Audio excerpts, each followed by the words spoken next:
Alors expliquez-nous, Maître, pourquoi aujourd'hui vous avez fait appel, vous avez fait cette demande d'appel? La SCI Hôtel des Bains interjette appel de la décision parce que si cette décision a fait droit à sa demande d'expulsion qui était logique, elle a accordé un délai de 4 mois à côté de la signification d'un commandement pour quitter les lieux. Et ce délai a paru économiquement insupportable compte tenu du projet qu'il y a sur ce terrain et sur cette maison, puisque, comme vous avez dû l'entendre dans la salle d'audience, j'ai expliqué, j'ai démontré avec les pièces que la SCI a acquis ce terrain et cette maison pour y construire une maison de retraite qui doit accueillir une centaine de résidents, et que c'est l'exploitation de cette maison de retraite qui va permettre de rembourser l'emprunt qui a été souscrit ou le découvert qui a été autorisé par la banque pour acheter ce terrain. Donc si on retarde l'opération de construction parce qu'on ne peut pas libérer les lieux, ça va lui causer un préjudice économique insupportable, ce pourquoi elle est obligée d'interjeter appel pour préserver ses droits. Ce délai était pourtant assez court puisqu'il était de 4 mois.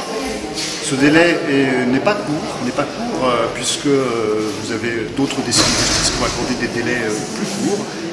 D'ailleurs, si vous avez lu la presse juste après la première audience, vous verrez que les deux avocats s'étaient déclarés un peu surpris par ce délai de 4 mois, qui n'est pas court, et puis ils sont déjà là depuis le mois de juillet, donc si vous rajoutez ce délai de 4 mois aux mois qui sont déjà passés avant l'expulsion, on reste sur 6 mois, et c'est un délai très long. Je pensais plutôt à un délai court en termes de démarrage des travaux par rapport à la taille du chantier. Alors, comme je l'ai expliqué et que je le démontre devant la Cour, la construction d'une maison de retraite, c'est une opération de longue haleine.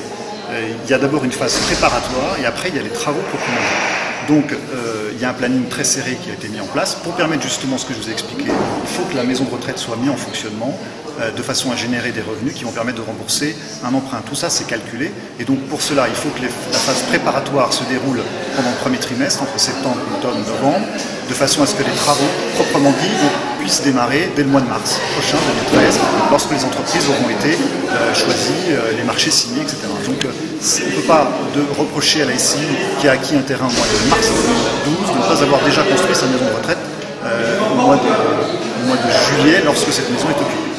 Cela prend du temps. Je vous remercie.